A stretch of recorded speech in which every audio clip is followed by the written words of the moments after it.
여러분은 나이가 들어도 몸 관리만 잘하면 건강한 노후를 맞이할 수 있다고 생각하시나요?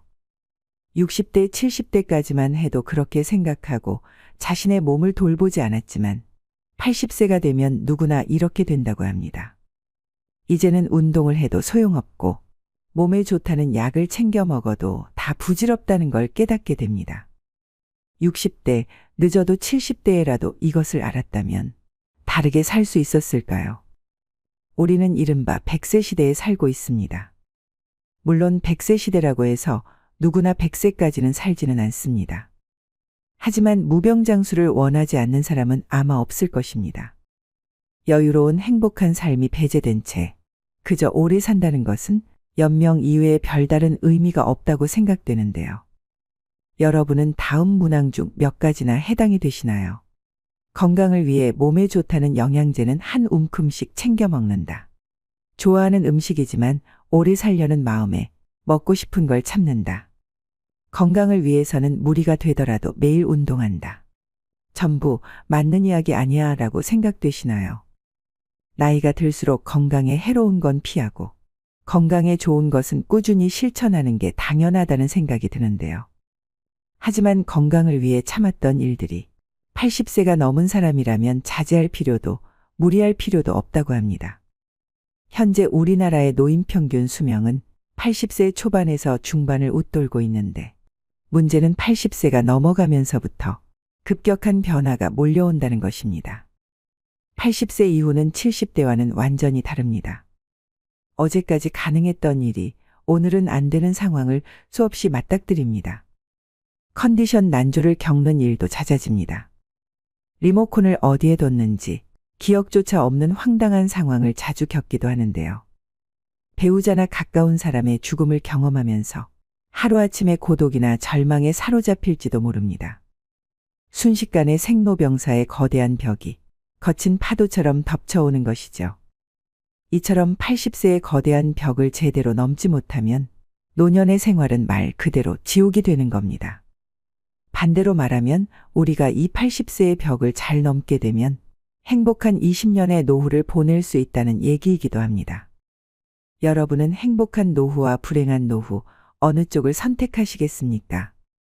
그래서 오늘은 먹고 싶은 거 다 먹고 하고 싶은 거 다 하고 살지만 105세의 나이에도 정정한 이씨 할머니에 대한 사연과 80세의 벽을 잘 넘는 방법을 7가지로 나눠서 알려드리겠습니다. 제가 모시고 살라니 이제 고집 좀 그만 피워요. 이러 없다. 늙음하게 내가 무슨 호강을 한다고. 아니 대체 혼자 왜 이러고 사시는 거예요? 올해 나이가 105세이신 이씨 할머니의 자식들은 속이 탑니다. 몇 년 전 아버지가 세상을 떠나고 홀로 남은 어머니가 너무 걱정입니다. 그래서 어머니를 모시고 살려고 집까지 새로 구했지만 어머니는 굳이 혼자 살겠다고 하십니다. 매 끼니마다 밥도 안 먹고 돼지고기만 먹고 그리고 건강에도 안 좋은 커피는 왜 이렇게 많이 마셔요? 그러다 진짜 큰일 나요. 그리고 할머니의 식습관도 문제입니다. 할머니는 매일매일 국도 밥도 없이 돼지고기 목살에 파랑 된장을 넣어 푹 삶아서 소금에 찍어 드십니다. 그리고 식후엔 설탕 2스푼 넣은 믹스 커피를 즐기시는데 한두 잔이야 그럴 수 있다 쳐도 이걸 하루에 10잔을 넘게 드십니다. 그러니 자식들이 걱정이 안 될 수가 없죠. 그런데 재미있는 건 할머니가 누구보다 건강하다는 사실이었습니다. 심지어 할머니보다 나이가 25살 어린 80세 딸보다 건강했습니다. 정작 엄마가 걱정이 되어 잔소리하는 딸은 여기저기 몸이 안 좋아서 절뚝이고 다녔지만 할머니는 딱히 아픈 데도 없고 활기가 넘치십니다. 그리고 요즘 할머니는 젊었을 때 못했던 한글 공부를 하십니다. 물론 혼자 독학으로 하셔서 글자가 삐뚤빼뚤이지만 그래도 자신이 좋아하는 노랫가락도 적고 그때그때 떠오르는 말을 메모해 놓습니다. 세상에 올 때 내 맘대로 온 건 아니지만 이 가슴에 꿈도 많았지. 이런 글로 시작하는 일기를 적기도 하십니다. 그렇게 한글 공부가 끝나면 할머니는 또 부지런히 외출을 하십니다. 근처에 있는 놀이터에서 소시적 잘 탔던 그네도 신나게 타시고 공원에 있는 운동기구도 타십니다. 공원에는 다리 운동 기구에 팔 운동 기구까지 없는 게 없습니다. 게다가 그곳에서 운동하러 온 동네 사람들과 이야기를 나눌 수도 있습니다. 단지 할머니가 나이가 많으셔서 다들 자식이나 손주뻘들이 많을 뿐입니다. 그런데 젊은 사람들도 하기 힘든 하체 운동을 105세 할머니가 하는 것을 보고 다들 놀라죠. 그리고 운동을 하고 돌아오는 길에 할머니는 꽃집에 들러 꽃구경도 합니다. 그리고 집 앞 마당 울타리 아래에 지나가는 사람들 보라고 심을 꽃도 몇 송이 샀습니다. 그리고 하루에 꼭 10시간을 주무시는 할머니는 취침 전에 라디오를 꺼내서 노래를 흥얼흥얼 따라 부르기도 하시면서 잠들기 전까지 즐겁고 행복한 시간을 보냅니다. 그렇게 할머니는 70년을 보낸 정든 집에서 떠나기가 싫습니다. 자식들이 아무리 예쁜 전원주택에서 같이 살자고 해도 관심이 없습니다.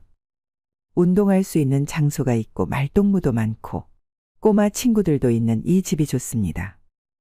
덕분에 할머니는 100세가 넘은 나이지만 육체적 정신적 건강은 30년이 젊습니다.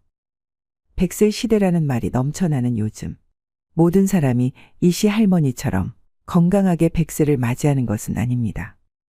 현재 남성의 평균 수명은 82세, 여성은 88세입니다. 이 평균 수명은 앞으로 점점 더 증가해서 인생 100년, 100세에 가까워질 것입니다. 그렇지만 아무리 오래 살 수 있다고 해도 건강 수명이 늘지 않으면 누군가의 손길을 필요로 하거나 침대에서 생활해야 하는 기간만 길어질 뿐입니다. 그 기간은 현재 남성이 9년, 여성이 12년입니다. 그렇다면 사연 속 이씨 할머니는 어떻게 105세의 나이에도 저런 건강함을 유지할 수 있을까요? 전문가들 말에 따르면 그 답은 바로 80세를 어떻게 넘기느냐에 달려 있다고 합니다. 80세의 벽을 넘어서는 방법 첫 번째. 먹고 싶은 음식은 다 드셔도 됩니다. 먹고 싶은 음식을 참는 사람이 많습니다. 먹는 양을 줄이고 달고 짠 음식을 피하고 기름진 음식을 삼가는 풍경은 흔한데요. 비만은 건강을 해치고 염분과 당분, 지방은 3대 해악이라는 사고가 사람들의 상식이 되었기 때문입니다. 하지만 과연 그럴까요? 먹고 싶다는 욕구는 몸이 원한다는 뜻이기도 합니다. 고령자는 장기 기능의 저하로 식욕이 증가하는 경우가 있습니다. 예를 들면 염분이 그렇습니다. 사람은 나트륨이 없으면 살지 못하는데 나이가 들면 신장이 염분을 과도하게 몸 밖으로 배출하여 혈액 속에 염분이 부족해지는 현상이 나타나기도 합니다. 식사량도 마찬가지입니다. 거듭 말하지만 통통한 사람이 장수한다는 데이터는 넘치도록 많은데요. 살집이 있을 때 컨디션이 좋다는 사실을 파악한 몸이 뇌를 통해서 먹고 싶다는 신호를 보내는 것입니다. 확실히 60대 정도까지는 지나친 염분 섭취나 과다한 체중이 건강을 해치는 원인이 되기도 합니다. 하지만 80세를 앞두고 있다면 이러한 상식은 일단 접어두셔야 합니다. 먹고 싶은 음식을 참으며 체중 조절하기는 스스로 수명을 깎는 행위입니다. 물론 억지로 섭취할 필요는 없지만 먹고 싶다 하는 생각이 들면 참지 말고 먹도록 해야 됩니다. 80세가 넘으면 노화에 맞서기보다는 나이듦을 받아들이는 삶이 행복한 길이라고 생각합니다. 85세가 넘어 사망한 사람을 부검하면 대부분 몸에서는 암이, 뇌에서는 알츠하이머형 병변이 발견된다고 합니다. 하지만 생전에 이러한 사실을 몰랐던 사람도 적지 않습니다. 나이가 들면 몸에 여러 개의 병의 씨앗을 지니고 살아갈 수밖에 없습니다. 노년의 삶이란 현실을 그대로 받아들이고 내일 당장 생이 끝난다 해도 후회가 남지 않는 시간을 보내는 것입니다. 그렇기에 식사 참기는 당장 그만두셔야 합니다. 여기서 술이나 담배는요? 라는 질문이 되돌아옵니다. 술이든 담배든 적당히 즐기시면 됩니다. 다만 술 같은 경우엔 연속 음주는 피해야 합니다. 연속 음주란 매일 마신다가 아니라 온종일 마신다입니다. 고령자는 시간이 많아서 종일토록 술을 입에 달고 사는 사람이 있는데 연속 음주만은 절대로 해서는 안 됩니다. 80세의 벽을 넘어서는 방법 두 번째. 자녀에게 돈을 남기지 말고 다 쓰고 죽으세요. 노후의 최고 재산은 추억입니다. 사람은 나이가 들면서 서서히 몸이 약해지고 행동 반경이 좁아집니다. 그리고 마지막에는 침대에서 지내는 날들이 많아집니다. 이때 버팀목이 되어주는 것이 바로 그때 참 즐거웠는데라는 추억들입니다. 만약 여러분에게 물려줄 정도의 자산이 있다면 추억을 만드는 데 쓰거나 자기 행복을 위해 쓰셔야 됩니다. 80세가 넘은 고령자는 지금 당장 병이 들고 움직이지 못하게 된다 해도 전혀 이상할 것이 없습니다. 내일 죽게 될지도 모를 일입니다. 그러니 후회 없는 시간을 보내야 합니다. 재산을 자녀에게 남기기 위해 자신이 하고 싶은 것을 참는다는 것은 본말이 전도된 상황입니다. 자기 자신은 물론 자녀도 불행해집니다. 80세의 벽을 넘어서는 방법 세 번째. 고독을 즐길 수 있어야 됩니다. 고령이 되면 배우자나 친구 등의 죽음에 직면하게 됩니다.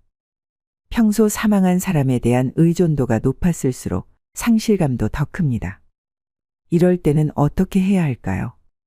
마음을 단단히 먹는 수밖에 없습니다. 냉정하게 들릴지 모르지만 죽은 사람은 살아 돌아오지 않습니다.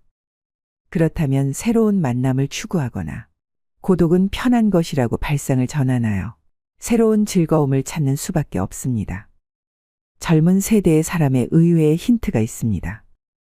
요즘 젊은 사람 중에는 결혼이나 연애를 하기보다는 종일 게임을 하거나 스마트폰을 들여다보며 지내는 사람이 많은데요. 즉, 마음 편한 고독을 즐기는 것입니다. 외롭다라고 생각하면 마음이 괴롭지만 고독은 자유다라고 발상을 바꾸면 뜻밖의 즐거움을 발견할 수 있습니다. 제가 아는 고령의 지인은 아내가 사망한 후에 넷플릭스라는 온라인 동영상 서비스를 이용하기 시작했습니다. 그분은 다 보지 못할 정도로 영상이 많아서 시간이 순식간에 지나간다. 아내가 무엇을 보고 싶어 하는지 신경 쓰지 않아도 된다. 보고 싶을 때 보고 자고 싶을 때 자니 마음이 편해서 좋다라고 말합니다. 80세의 벽을 넘어서는 방법 네 번째. 궁합이 맞지 않는 의사는 피하고 나만의 명의를 찾아야 됩니다. 의사를 선택할 때는 환자와의 궁합도 중요합니다. 80세를 맞이하는 고령자에게 병원과 의사는 매우 가까운 존재인데요. 진료받을 때마다 불편함을 느끼게 하거나 심리적 피로감이 들게 하는 의사라면 궁합이 맞지 않다는 뜻입니다. 지인의 어머니는 85세 때 두 번째 암이 발견되었다고 합니다. 그러나 더 이상 수술은 하지 않는다라고 결심하고 있었기에 의사에게 솔직히 말했더니 생각지도 못한 대답이 돌아왔습니다. 그럼 원하는 대로 하세요. 수술이 필요 없다면 제가 해드릴 치료는 없습니다라는 답변이었습니다. 이런 말까지 듣고 그 병원에 다닐 수는 없었습니다. 의사의 불섭생이라는 말이 있습니다. 의사가 자기 건강이나 신체에는 무관심하다는 뜻입니다. 거짓말 같은 참말로 많은 의사들은 환자에게는 약이나 검진을 권하지만 정작 본인은 원하지 않습니다.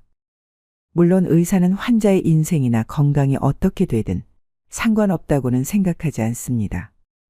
당면한 병의 치료를 최우선으로 생각할 따름입니다. 그러나 환자들은 의사의 말에 상처받거나 괴로워하죠. 병원과의 궁합은 문을 열고 들어가는 순간에 알 수 있는데요. 분위기가 밝다면 의사와 환자의 소통이 잘 이루어진다는 증거이고 반대로 어딘가 모르게 어둡다면 피해야 합니다. 인생 경험이 풍부한 여러분의 감각이 알려주는 것이니 그 직감을 믿으셔야 합니다. 병원은 몸이 아플 때 가는 곳인 만큼 대화를 나누면 기분이 나아지게 해주거나 환자의 이야기를 진지하게 듣고 치료해주는 의사가 당연히 좋습니다. 널리 알려진 명의보다 나만의 명의를 찾는 일이 중요합니다. 내 마지막을 지켜주었으면 하는 생각이 든다면 최고의 궁합일 것입니다. 80세의 벽을 넘어서는 방법 다섯 번째. 성욕은 자연스러운 것으로 부정하지 마세요. 유감스럽게도 나이가 들수록 성욕은 감소하는데요. 특히 남성의 경우에는 남성 호르몬이 줄어들기 때문에 눈에 띄게 떨어집니다. 여성의 경우에는 나이가 들수록 남성 호르몬이 증가해서 성욕이 다소 올라가는 사람도 있습니다. 성욕이 있다는 사실은 부끄러운 일이 아닙니다. 남성이든 여성이든 가능하다면 적극적으로 성생활을 하는 편이 좋습니다. 얼마 전 어느 신문 고민 상담란에 79세 남성의 사연이 올라왔습니다. 거의 날마다 자위하는 나는 비정상인가요? 라는 고민이었습니다. 정상입니다. 멋진 일이라고 생각합니다. 남성 호르몬이 충분히 분비되고 있다는 증거입니다. 즐길 수 있을 때 즐기지 않으면 손해입니다. 그리고 풍부한 남성 호르몬은 판단력이나 근력을 높여 젊음을 유지하는 데에도 도움이 됩니다. 여성도 마찬가지입니다. 성욕이 있는 사람도 있고 전혀 없는 사람도 있겠지만 이것은 그저 개인차일 뿐입니다. 80세의 벽을 넘어서는 방법 6번째. 할 수 있는 일은 포기하지 마세요. 할 수 있는 일을 계속 유지하는 것. 그 중에서도 으뜸은 운동입니다.